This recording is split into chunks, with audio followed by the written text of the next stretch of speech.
오늘 우리에게 주시는 하나님의 말씀은 신약 누가복음 4장 16절에서 21절까지의 말씀입니다. 이 계시의 말씀을 들을 때 살아계신 하나님의 음성을 들으실 수 있기를 바랍니다.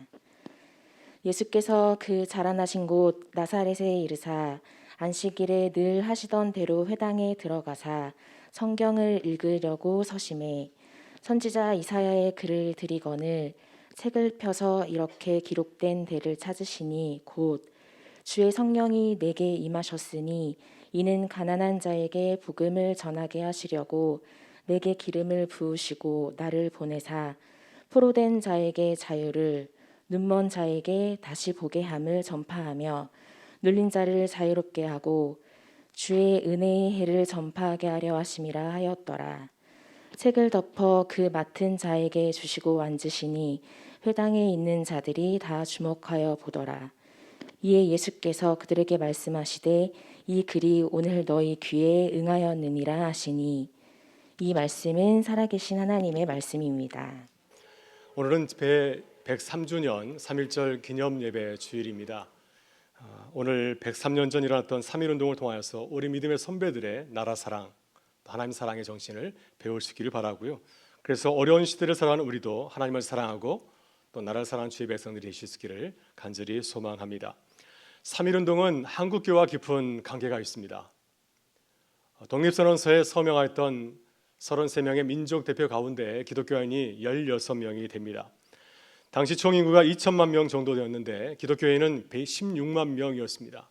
1%도 안 되는 그리스도인들이 아주 적극적으로 3.1운동에 동참하였습니다. 당시 전국에 있었던 여러 교회들은 3.1운동의 주요 거점이 되었고요. 또 한국교회 성도들이 적극적으로 참여하였기 때문에 3.1운동은 전국적인 운동으로 확대될 수 있었습니다. 3.1운동은 본래 3월 1일이 아니라 3월 3일 고종황제의 장례식 날 시위하기로 할 예정이었습니다. 이날 가장 많은 사람들이 서울에 몰릴 것으로 예상하였기 때문이죠. 그러나 우리나라의 유교 정서상 임금의 장례식 날 시위하는 것은 좋지 않다 생각해서 한 날 앞으로 당기게 되었습니다. 3월 2일 날 하게 되었는데 공교롭게도 3월 2일은 주일이었습니다.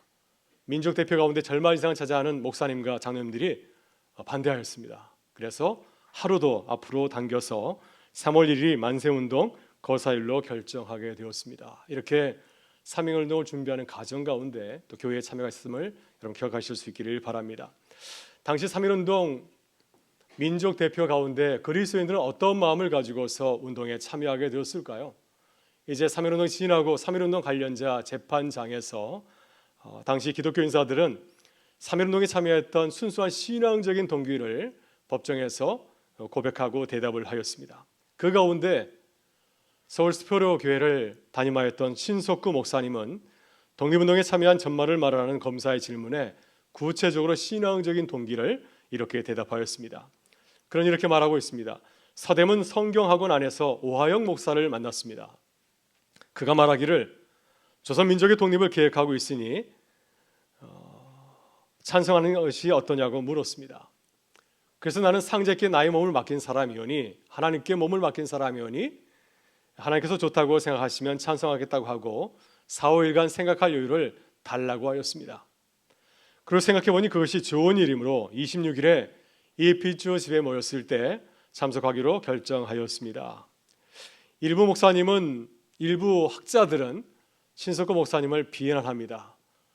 4, 5일간 생각할 여유를 달라고 했다고 해서 신석구 목사님이 소극적인 자세를 취했다고 비난합니다. 그러나 신석구 목사님은 하나님께 몸을 맡긴 사람으로서 기도할 시간이 필요하였습니다. 그래서 자신의 자서전에서 4, 5일간 기도할 시간을 달라고 부탁하였던 신앙적인 이유를 말하고 있습니다. 두 가지 이유 때문이라고 하였습니다. 한 가지는 목사가 정치적인 운동에 참여해도 좋은가 하는 것이 첫 번째 문제였고요. 두 번째 문제는 교리를 달리하는 천도교와 함께 연계하는 것이 신앙적으로 옳은 일인가 하는 문제를 가지고 고민하였습니다. 그래서 신석구 목사님은 이 문제 해답을 얻기 위해서 기도하게 되었습니다. 기도한 결과 새벽에 하나님의 음성을 들었다고 고백합니다. 이렇게 말합니다. 그 새벽마다 하나님 앞에 이 일을 위하여 기도하였는데 2월 27일 이런 음성을 들었습니다. 4,000년 전에 내려오던 강토를 내 때 와서 잃어버린 것도 죄인데 되찾을 길을 찾아보려고 하지 않는 것도 더 큰 죄가 아니냐. 이런 깨달음을 하게 되어서 이제 3.1운동에 참여할 뜻을 정하였다고 말하였습니다. 신석근 목사님이 독립운동에 참여한다는 얘기를 듣고 가까운 친구들이 찬성했을까요? 반대했습니다. 시기상조다. 이런 식으로 해서 독립이 될 수 있을 것 같으냐 하면서 반대하였습니다. 그때 신석근 목사님은 반대하는 사람들을 바라보면서 자신의 소신을 분명하게 밝혔습니다. 나도 이런 줄 안다. 그러나 나는 지금 독립을 거두려 함이 아니요 독립을 심으로 들어간다.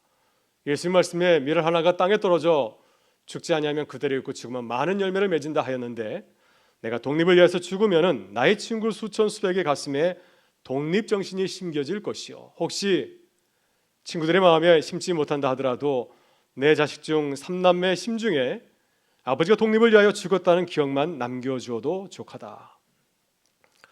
여러분은 3.1운동에 참여했던 많은 믿음의 선배들의 뜻과 정신을 새겨보아야 됩니다. 신석근 목사님은 3.1운동을 어떻게 바라보았나요? 오늘의 관점에서 하나님의 눈으로 바라보았습니다. 기도하는 가운데서 3.1운동을 오늘 나를 위한 운동으로 깨달았습니다. 내게 주신 사명으로 깨달았기 때문에 주저하지 않고 즉시 행동에 옮기게 된 것입니다. 그래서 3.1운동이 일정 강점기에 우리 민족을 이루하고 또 교회를 새롭게 하는 하나님의 선한 역사를 이루게 된 줄 믿습니다. 오늘 본 말씀은 예수님께서 공생의 사역을 시작하면서 나사렛 회당에서 안식일에 첫 설교를 하신 이야기입니다. 당시 유대인들은 안식일에 회당에 모여서 정해진 절차에 따라서 예배를 드렸습니다. 그게 예배는 이렇게 두 부분으로 이루어졌는데요. 일부 예배는 시편 찬양을 한 후에 그리고 나서 이제 유대인의 쉐마 기도를 나누고 기도와 축복의 시간을 가졌습니다. 그 이후 예배 시간에는 구약 성경의 말씀을 읽고 그리고 그 말씀의 뜻을 함께 나누었습니다. 예수님은 절차에 따라서 이제 안식일 예배에 참여하여서 일부 예배를 드렸고요. 또 2부 예배에서는 구약 성경 가운데 이사야의 말씀을 읽고 말씀을 가르칠 기회를 가지게 되었습니다.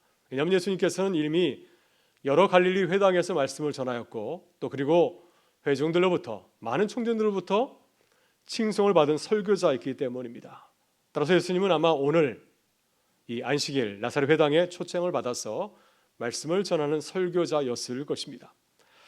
나사렛 회당에서 예수님이 선택한 말씀은 구약 성경 이사야 61장 1절에 나오는 말씀입니다. 이사야 선지자가 메시아에 관해서 예언한 내용이죠. 예수님께서 이 이사야 말씀을 가지고 자신의 공생의 사역을 소개하고 또 자신의 그 사명을 선포하였습니다. 본문 18절 19절에서 이렇게 말씀하십니다. 주의 성령이 내게 임하셨으니 이는 가난한 자에게 복음을 전하게 하시려고 내게 기름을 부으시고 나를 보내서 포로된 자에게 자유를, 눈먼 자에게 다시 보게 함을 전파하며 눌린 자를 자유롭게 하고 주의 은혜의 해를 전파하게 하려 하심이라. 예수님은 이사야 61장의 말씀을 읽으시고 이제 그 말씀을 전하였습니다. 설교 말씀을 하신 후면서 놀라운 말씀을 하였습니다. 21절 보게 되면 이렇게 말씀하셨습니다. 이 글이 오늘 너희 귀에 응하였느니라. 예수님께서는 오늘 읽으신 이 말씀이 오늘 성취되었다고 말씀하였습니다. 이사야의 말씀은 어떤 내용이라 하였습니까? 고난당하는 메시아에 관한 말씀이었습니다. 근데 이 예언의 말씀이 지금 여기서 우리에게 이루어지고 있다 말씀하였습니다. 지금 이 말씀을 읽고 사모하는 자들 가운데 이 말씀이 지금 성취되고 있다고 말씀하였습니다. 오늘 예수님의 말씀은 모습은 오늘을 살아가는 우리에게 시사하는 바가 참 큽니다. 오늘 본문은 예수님께서 공생애를 막 시작하는 모습을 우리에게 소개해 주고 있습니다. 예수님께서는 어떻게 공생의 사역, 메시아의 사역을 시작하였습니까? 예수님은 나사렛 회당에서 고난당하는 메시아를 예언할 이사야의 말씀을 읽고 묵상하였습니다. 고난당하는 메시아는 어떤 길을 걸어가는 자입니까? 그는 가난한 자에게 복음을 전하는 사명을 가진 자입니다. 포로된 자들, 눈먼 자들, 그리고 눌린 자들에게 복음을 전해야 합니다. 그들에게 자유와 다시 보는 기쁨을 전해야 됩니다. 우리를 묶고 있는 모든 죄와 이 절망의 사슬로부터 우리를 해방시켜 주시는 하나님의 놀라운 은혜를 선포하는 것, 이것이 메시아가 걸어가야 되는 그러한 길이었습니다. 여러분, 이 길은 세상의 성공과 영광에 이르는 길이 아니라 고통받고 고난받는 길이었습니다. 십자가의 죽음에 이르는 길이기도 하였습니다. 따라서 이 길은 만유의 주제이신 하나님의 아들이신 예수님께서 도저히 걸어갈 수 없는 수모와 수치의 길이었습니다. 어떻게 하나님께서 십자가에서 죽으심을 당하는 이 수치의 길을 걸어갈 수 있겠습니까? 그런데 예수님께서는 하나님의 말씀을 읽고 어떻게 반응하셨나요? 우리는 매주일 주의 말씀을 읽고 듣질 않습니까? 매일 주의 말씀을 읽는데 어떻게 주의 말씀 앞에서 우리는 반응하고 있으십니까? 오늘 본에서 예수님은 하나님의 말씀을 읽고 어떻게 반응하셨습니까? 이렇게 반응하셨습니다. 먼저 예수님은 오늘 나를 부르시고 보내시는 하나님의 말씀으로 응답하였습니다. 지금까지 예수님께서는 갈릴리 나사렛에서 육신의 아버지 요셉의 아들로 자랐습니다. 이제 청년이 되었고 주를 위해서 일할 때가 되었습니다. 성령의 인도하심을 따라서 이제 요단강에서 세례자 요한에게 세례를 받았습니다. 그때 주의 말씀이 그에게 임하였습니다. 성령이 내게 임하였으니 가난한 자에게 복음을 전하라. 이 말씀을 받았을 때 예수님께서는 이 말씀을 오늘 내게 주시는 사명으로 알고 응답하였습니다. 다음으로 예수님께서는 오늘 나에게 주시는 하나님의 말씀으로 순종하였습니다. 예수님의 시대는 평화로운 시기가 아니었습니다. 로마 황제가 이스라엘을 식민 지배하던 시절이었습니다. 로마 황제의 꼭두각시 헤롯이 이스라엘을 다스리고 있었습니다. 로마의 압제와 억압으로 인해서 모든 사람들은 자유를 잃어버리고 세상살이가 점점 힘들고 어려워졌습니다. 많은 사람들이 자신의 가산을 잃어버리고 산속에 들어가서 도적대가 되는 일도 비일비재하였습니다. 그래서 세상살이에 지친 그들에게, 가난한 자들에게 하나님의 위로와 사랑이 절대적으로 필요하였습니다. 이사야 선지자는 이들에게 복음을 전하는 메시아의 사명을 말씀하였습니다. 보던 자에게 자유를, 눈먼 자에게 다시 보게 함을 전파하며 눌린 자를 자유롭게 하고 주의 은혜를 전파하게 하려 하심이라. 여러분, 이것은 철저하게 나의 영광과 나의 명예를 위한 사역이 아니라 하나님의 나라를 위한, 이웃을 위한 사역이었습니다. 예수님께서는 이 말씀을 오늘 나에게 주시는 말씀으로 받아들이고 순종하였습니다. 마지막으로 예수님은 하나님의 말씀이 오늘 나를 통하여 이루어진다고 선포하였습니다. 예수님은 갈릴리 목수의 아들이었습니다. 지금까지 아버지를 도와서 목수를 해왔습니다. 아무도 알아주지 않는 시골 청년에 불과하였습니다. 성령께서 이사야 선지자를 통해서 말씀하신 것은 메시아의 사역이었습니다. 모든 가난한 자들에게 복음을 전하고 하나님의 은혜를 전파하는 것이었습니다. 여러분, 어떻게 갈릴리 시골 청년 예수가 메시아의 사역을 감당할 수 있을까요? 누구든지 의심할 수 있고요.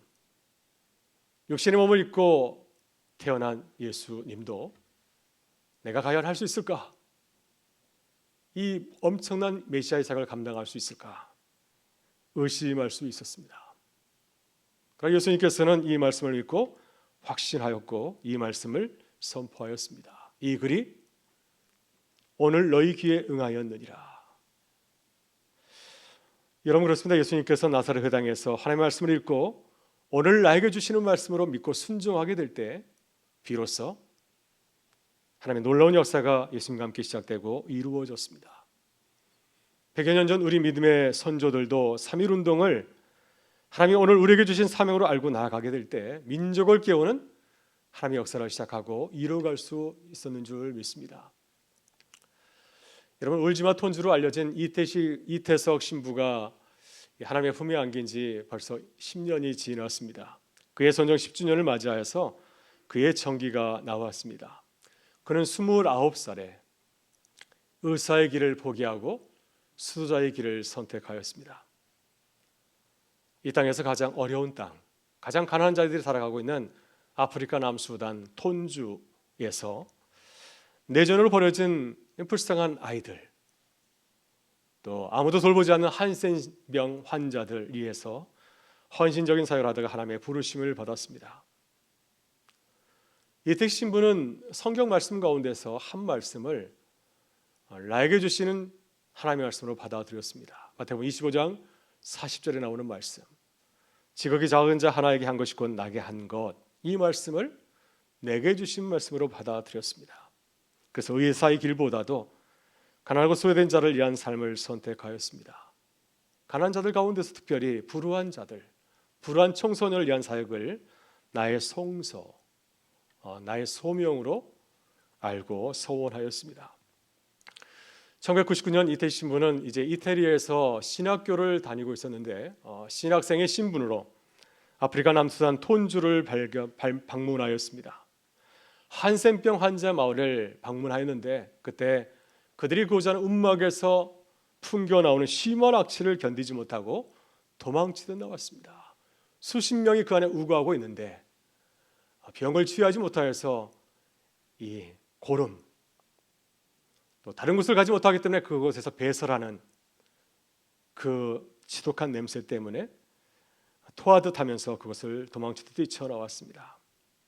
그러나 그때 그들의 모습이 이 이태희 신부의 마음을 사로잡았고 또 그들을 섬기는 것이 나에게 주신 성사로서 믿게 되었습니다.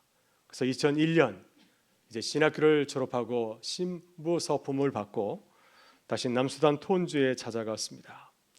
톤주의 한센병 환자들 청소년을 시키는 섬기는 것이 오늘 살아가는 자신의 사명이라 믿고 받아들인 것이었습니다.